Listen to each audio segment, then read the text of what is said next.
Hello दोस्तों, स्वागत है आपका अपने यूट्यूब चैनल किरण लर्नर्स अकेडमी में। इस वीडियो में हम करेंगे रेलवे ग्रुप डी साइंस के सारे वो क्वेश्चन दोस्तों 29/9/2022 को फर्स्ट टिप में जो इस पेपर में आए थे।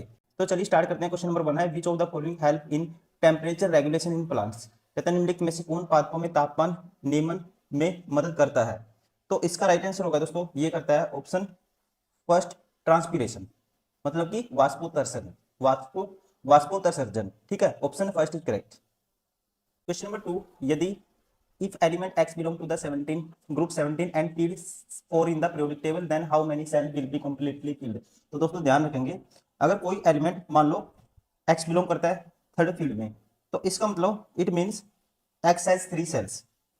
अब 17 ग्रुप का मतलब क्या है, तो पहले में 2 आते हैं, दूसरे में 8 आते हैं, तीसरे में 7, मतलब 7 इलेक्ट्रॉन क्या होंगे, वैलेंस इलेक्ट्रॉन होंगे। ठीक है, इलेक्ट्रॉन कॉन्फ़िगरेशन क्या होगी, 287। और यहाँ पे क्या बोला इसने, field 4 in the periodic table. यहाँ पे 3 क्या होंगे दोस्तों, कंप्लीटली फिल्ड होंगे। इसलिए हमारा जो राइट आंसर होगा option first. Question number 3, select the correct homologous series of alkenes. दोस्तों होमोलॉगस सीरीज को हम CH2 ग्रुप से डिफरेंशिएट करते हैं, याद रखना आपको, CH2 ग्रुप से, मतलब कि 2 हाइड्रोजन ऐड होते रहेंगे और 1 कार्बन। देखो पहला ऑप्शन उठाओगे, 1 कार्बन है या 2 कार्बन है और ये 4 हाइड्रोजन से थे, तो इनका गैप लेंगे। तो दोस्तों 2 कार्बन में से 1 कार्बन माइनस करेंगे, C आएगा, और 6 हाइड्रोजन में से 4 हाइड्रोजन माइनस करेंगे तो CH2 का गैप है। तो यहाँ भी CH2 का गैप है, यहाँ भी CH2 का गैप है। ठीक है, तो ये क्या है, एग्जाम्पल है। Select the correct homologous series of alkenes, क्या है दोस्तों, ऑप्शन फर्स्ट। ये क्या है, होमोलॉगस सीरीज का एग्जाम्पल है एल्केन्स का, ऑप्शन फर्स्ट इज करेक्ट। बाकी किसी में भी गैप आपको सेम नहीं मिलेगा, CH2 ग्रुप का गैप नहीं मिलेगा आपको। Question number 4, which of the following statement is true about the combination reaction. Combination reaction के रिगार्डिंग आपको बताना है कौन सा ट्रू है। तो कॉम्बिनेशन रिएक्शन में दोस्तों क्या होता है, 2 कंपाउंड मिलकर एक सिंगल कंपाउंड बनाते हैं, आपको ये ध्यान रखना है बस। ठीक है, तो कौन सा एग्जांपल नहीं है, नोट, कहता है ट्रू कौन सा है, statement is true about a single reactant changes to single product, पहला गलत हो गया। Only 2 element reactant to give the product, दोस्तों ये भी गलत हो गया। A single product is found 2 और मोर रिएक्टेंट, यही मैंने बताया, ऑप्शन ध्यान रखेंगे, 2 रिएक्टेंट मिलकर एक सिंगल प्रोडक्ट बनाएंगे, that is called combination reaction. Question number 5, which of the following is common evidence of being alive animate. कहते हैं निम्न में से कौन सा जीवित सजीव होने का एक सामान्य प्रमाण है। Some creatures can be breathe without visible movement, ये दोस्तों ये इसका प्रमाण नहीं है। विजिबल मूवमेंट ऑफ प्लांट आपको बताना है, it's a common evidence. Visible movement of plants before our eyes, ये भी नहीं होगा। Any type of movement whether growth relate to respiratory, किसी भी प्रकार की गति, चाहे वृद्धि संबंधी हो या श्वसन संबंधी। ठीक है, ये क्या है दोस्तों, प्रमाण है इसका, जीवित सजीव होने का सामान्य प्रमाण है, option 4 is correct. Question number 6, in an electric motor the direction of the current flowing through arms of the coil will be dash to each other due to the following right handed rule। दोस्तों क्या होता है, perpendicular होता है। ठीक है, perpendicular to each other according to Fleming right hand rule, sorry left hand rule. ठीक है, लेफ्ट हैंड रूल में दोस्तों जो थंब है डायरेक्शन देगा किसकी, मोशन ऑफ की डायरेक्शन देगा, मोशन ऑफ द कनेक्टर। जो इंडेक्स फिंगर है मैग्नेटिक फील्ड की डायरेक्शन बताएगी, और करंट की डायरेक्शन कौन बताएगा, जो आपकी मिडिल फिंगर है। और ईच आर परपेंडिकुलर, ठीक है, सारे perpendicular to each other, option third is correct.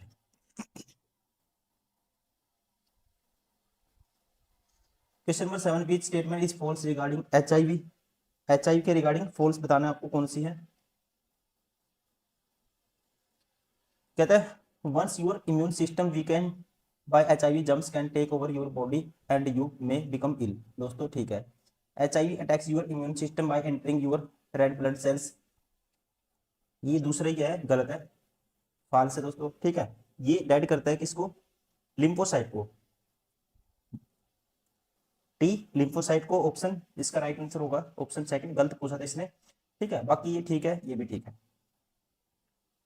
Question number 8, A doublet is a combination of two denses, one such doublet is made with convex length of focal length 20 centimeter and concave length of focal length 50 centimeter. The effective focal length and power of this doublet is dash and dash respectively। अब यहाँ से effective focal length ये होता है 1/f दोस्तों combination 1/f1 plus 1/f2, और एक convex है एक कॉन्केव है तो एक नेगेटिव लेंगे, तो ये आएगा 1 बाई कॉम्बिनेशन डायरेक्ट निकालता हूँ 1/f बराबर है 1/f1 माइनस 1/f2, प्लस करेंगे तो प्लस में क्या हो जाएगा माइनस हो जाएगा क्योंकि एक कॉन्वेक्स लेंस है एक है कॉन्केव। अब यहाँ से इनका एलसीएम आएगा दोनों का 100 आएगा, 20×5 = 100, 50×2 = 3/100 दोस्तों 30.1/30, ठीक है समथिंग आएगा ये कह सकते हैं 3/100 हमारे पास कितना आएगा 3/100 क्रॉस मल्टीप्लाई करेंगे तो एफ की वैल्यू डायरेक्ट लिख देता हूँ क्या आएगी ये 33.33। तो एक ही ऑप्शन है जिसमें 33.33 है, और इसकी फ्रैक्शन क्या होती है 1/3 होती है, जो पावर हो जाएगी दोस्तों वो हो जाएगी उल्टा हो जाता है, पावर होता है 1/f तो 1/1 करोगे तो ये ऊपर चला जाएगा तो ये पावर आ जाएगी 3 dioptre. Option second is correct. Question number 9, when thin ray of white light is pass through a prism the light क्या होगा कलर विल बी डिस्टोर्टेड होगा कलर, ठीक है लाइट जब पास होती है दोस्तों प्रिज्म से 7 कलर में डिवाइड हो जाती है, ठीक है विपग्योर में, तो राइट आंसर होगा ऑप्शन 4 क्या होगा colour will be distorted.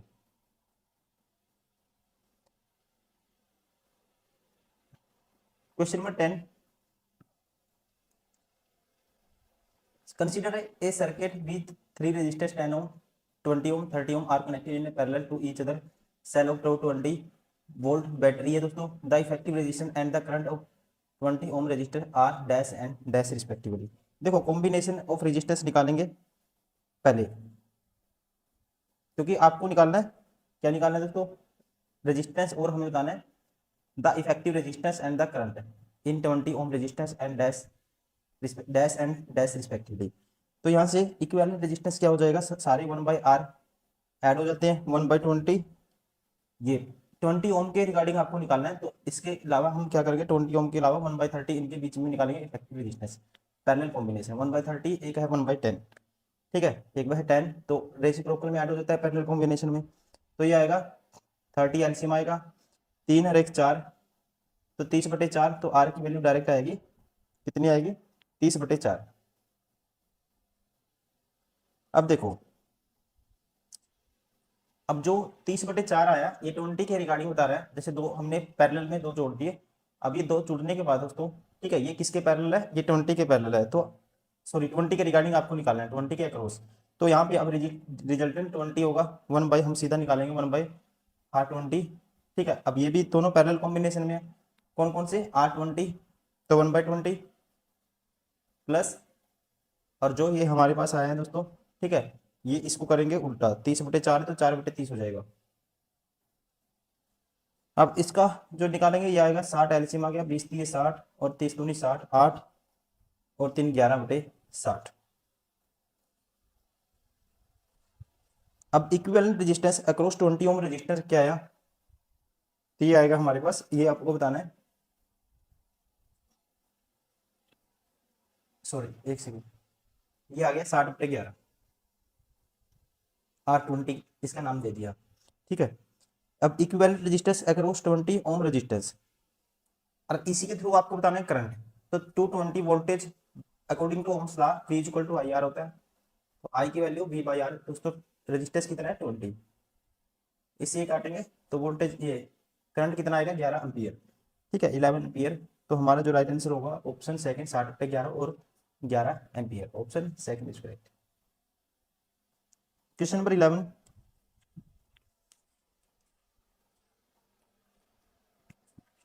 which of the following is not a result of burning of fossil fuels, कहता है निम्नलिखित में से कौन सा जीवाश्म ईंधनों के जलने के कारण उत्पन्न परिणाम नहीं है। Formation of oxide of nitrogen and sulphur दोस्तों ये होता है एसिड रेन, ठीक है। Decrease in ozone level in the upper layers of the atmosphere, ठीक है तो ये दोस्तों क्या ये परिणाम नहीं है, option third is correct. Formation of smoke ये भी होता है, धुआं भी बनता है, लेकिन ये नहीं होगा, ठीक है ऑप्शन थर्ड क्या है गलत है। Question number 12, which of the following ionic compounds has the highest boiling point, तो ये आपको याद करना है दोस्तों, इसका राइट आंसर होगा CaCl2, ठीक है इसका होता है 1935 degree centigrade. Question number 13, on reason why Mendel was successful in discovering the law of governing inheritance of trait was। कहते हैं लक्षणों की वसांगति को नियंत्रित करने वाले नियमों की खोज में मेंडल के सफल होने का एक कारण इनमें से क्या था, ये आपको बताना है। तो दोस्तों इसका जो मेन कारण क्या था, he kept numerical count of the progeny. कारण और भी है, लेकिन जो एक पूछा इनमें से कौन सा था, तो पहले ही आंसर राइट होगा, he kept numerical count of the progeny, मतलब उन्होंने संतति की संख्यात्मक गणना की। ऑप्शन फर्स्ट इज करेक्ट, ध्यान रखेंगे आप। Question number 14, identify the following type of reaction. ये एग्जांपल है, ध्यान रखेंगे दोस्तों, डबल डिस्प्लेसमेंट रिएक्शन का। ठीक है, डबल डिस्प्लेसमेंट रिएक्शन का इसमें दो तीन कंडीशन होती है। एक तो देखो ये इसको डिस्प्लेस कर देगा, AgCl बना दिया। दूसरा दो प्रोडक्ट है, दो नए प्रोडक्ट बन गए। ठीक है, तीसरा इसमें जब ये एक दूसरे से रिएक्ट करती है एक व्हाइट प्रेसिपिटेट बनता है। ठीक है, कलरलेस सॉल्यूशन देता है ये। ऑप्शन 4, और ये एग्जांपल होता है डबल डिस्प्लेसमेंट रिएक्शन का। Option 4 is correct. Question number 15, which of the following weak non-corrosive basic arsine formed as a result of the reaction of aqueous solution of sodium chloride with ammonia and carbon dioxide। कहता है ammonia carbon dioxide के साथ sodium chloride के जलीय विलयन की अभिक्रिया के फलस्वरूप इनमें से कौन सा दुर्बल अक्षारक क्षारीय लवण निर्मित होता है। तो इसका राइट आंसर होगा दोस्तों, ये होता है option first, baking soda. Baking soda, और फॉर्मूला क्या होता है बेकिंग सोडे का, Na2CO3, that is baking soda. Question number 16, the general formula of alkene is. Alkene का जो जनरल फॉर्मूला होता है ये होता है CnH2n। Option first is correct. Question number 17, when an object is placed at a distance of 60 centimeter, concave length of focal length 30 centimeter, then the magnification of the image is। दोस्तों lens formula कहता है 1/v minus 1/u बराबर होना चाहिए 1/f के। ठीक है, ये किसके बराबर होता है 1/f। तो यहाँ से object is placed at A distance of 60 centimetre, तो यहाँ से 1/v, ऑब्जेक्ट की जो डिस्टेंस है 60 सेंटीमीटर और ऑब्जेक्ट लेफ्ट साइड में नेगेटिव लेके चलते हैं, तो ये हो जाएगा -1/60। और फोकल लेंथ दोस्तों क्या होगी, कॉनकेव लेंस नेगेटिव, ये होगा माइनस के 1/30। तो यहाँ से 1/v की वैल्यू आएगी, ये माइनस माइनस प्लस हो जाएगा और उस साइड जाके फिर माइनस हो जाएगा, माइनस के 1/30 प्लस 1/60। तो 60 दोनों का एलसीएम आएगा, ये -2 आएगा, ये आएगा 1, क्या आएगा माइनस के 1/60। सॉरी, ये माइनस में प्लस हो गया दोस्तों, इधर जाके फिर माइनस, तो ये आएगा माइनस के 3/60, तो माइनस के 1/20। तो v की वैल्यू आएगी माइनस के 20, क्रॉस मल्टीप्लाई करेंगे तो क्या आएगी माइनस की 20। तो m होता है v/u, तो v/u, तो यहाँ से हम करेंगे v की वैल्यू -20, u की वैल्यू -60, ये सॉरी v/u, v की वैल्यू -20 और u की वैल्यू -60, तो ये आएगा, यहाँ से हम कह सकते हैं 1/3। 1/3 को दोस्तों क्या लिख सकते हैं 0.33 पॉजिटिव। Option 4 is correct.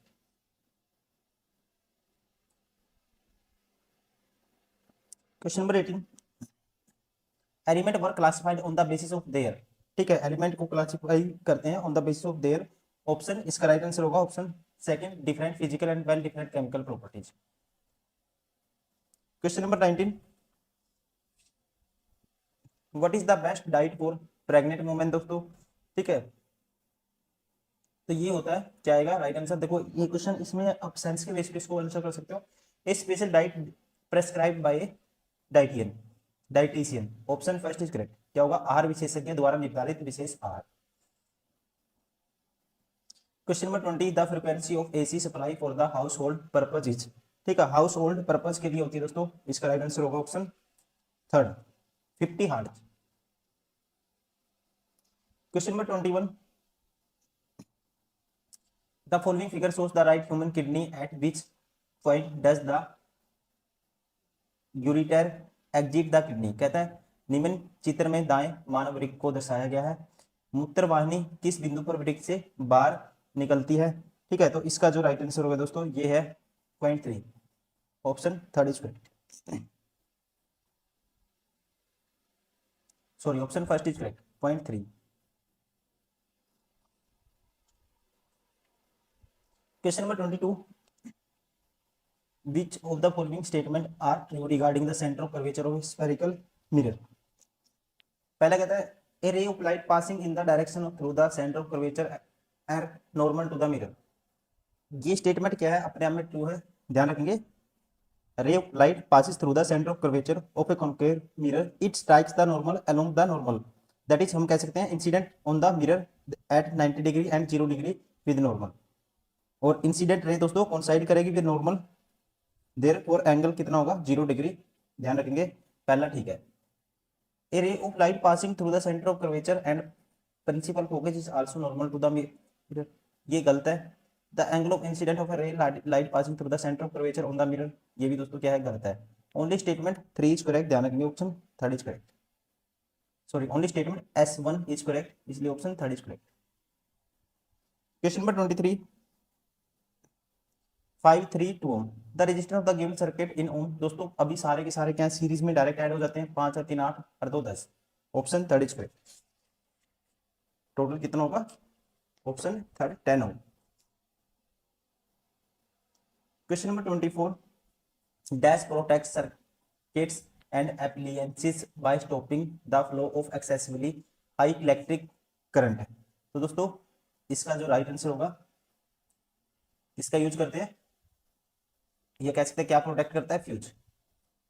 क्या है दोस्तों, फ्यूज, ध्यान रखेंगे। और ये जो इलेक्ट्रिकल फ्यूज बना होता है लेड और टीन का बना होता है, और इसका जो मेल्टिंग पॉइंट है काफी लो होता है, जैसे ही करंट ज्यादा पास होता है ये पिघल जाता है। ठीक है, तो ये है इसका राइट आंसर होगा ऑप्शन थर्ड, फ्यूज।